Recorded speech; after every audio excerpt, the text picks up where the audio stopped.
About 5 minutes left. I was a big fan of ghost stories, and I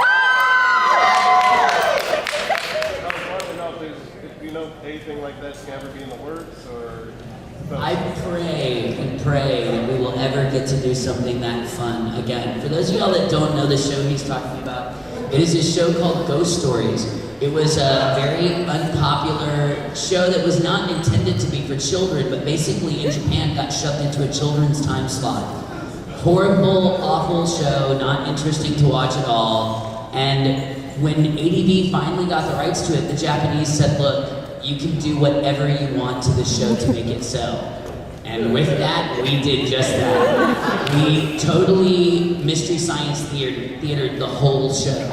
And Vic made several appearances in it. Like every single person at ADV is in there hidden somewhere.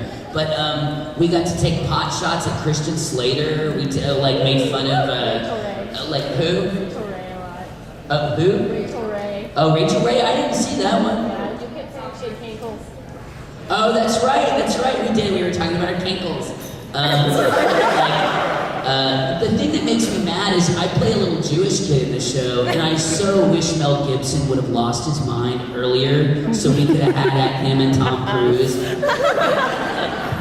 But I don't know, and I think that's a nice alternative to, right now, the anime industry does not have a lot of money in it, and it's in a lot of trouble. I think that would be something that would be affordable because that show didn't do well and it didn't cost ADV a lot to attain the rights to that show. And they took a show that would have probably only seen an audience of about 6 people, and now it's kind of a cult success. Like everybody that sees it just goes crazy over it. So I would hope that a few more people would try something like that.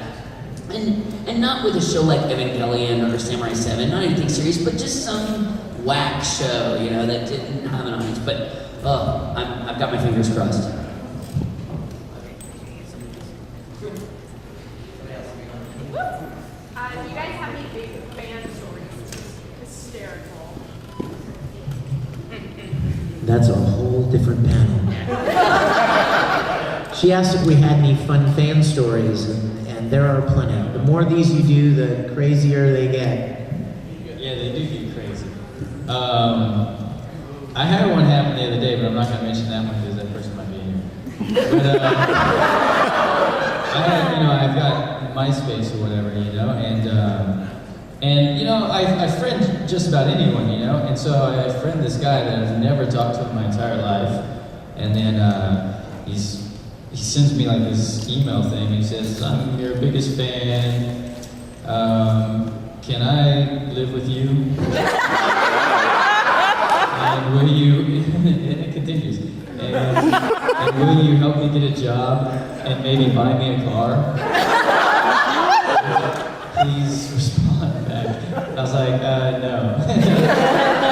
And then I get like a month later, I get another email from the same person. I'm like, who is this person? And then he's like, can you pick me up at the airport? Oh my God. And then he said, I will pay you. I'm like, are you kidding me? I'm like, that's what taxis are for. And then I was like, I had to block the person because I was a little freaked out.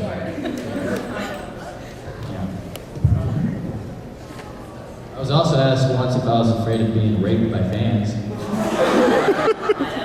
My favorite thing, Aaron Disney got asked that. This girl in the audience, Aaron was 15 at the time. He said, "Can I rape you?" And now, weirder than that, Aaron's mother was in the room when he said it, which I can say it because she's not here smoking hot. She is. Aaron Disney's mother is super cute, but she's married, guys, so she's off limits. But he was so funny because he goes, "Well, actually, rape would mean that I didn't want to do it, and you couldn't rape anyone if you told them." Well, wait, no. Like he was starting to explain his answer. No. And Beth was just like. There are a million fun stories. And you know what's really funny is every time one happens, you think to yourself, I'm gonna log this one away because this is gonna be a funny story to tell someday. And then you forget about it. Yeah, but I did have one that just, I've said it so many times that it sticks out. And that is, I was at a convention and I just finished a panel very much like this one. And there were a group of kids in the back corner, and one girl came walking up, and she's very kind and demure, and she said, I have a request. And I said, okay, what is it? And she said, would you allow me to lick your hand? And I was like, ooh, woo, hey, no, sweetie. And she starts crying. And I was like, oh, please don't do that. And she starts crying, and she points to her friends in the back, and she said, I told my friends that you were like really nice and that you'd do anything for your fans. I bet them all my money that you would let me do it. I guess you better go get a job, little girl. So of course, being susceptible to the fan tears, I went.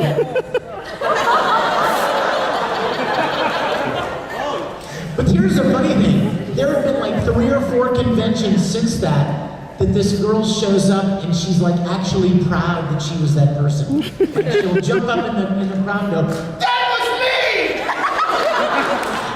And I was like, I don't believe I'm told that.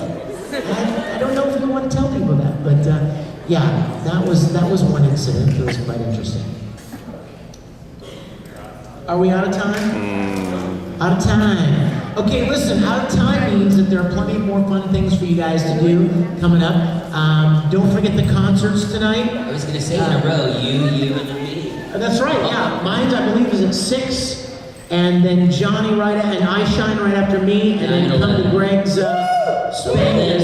Man knows how to sing. Thanks, you guys. We love you.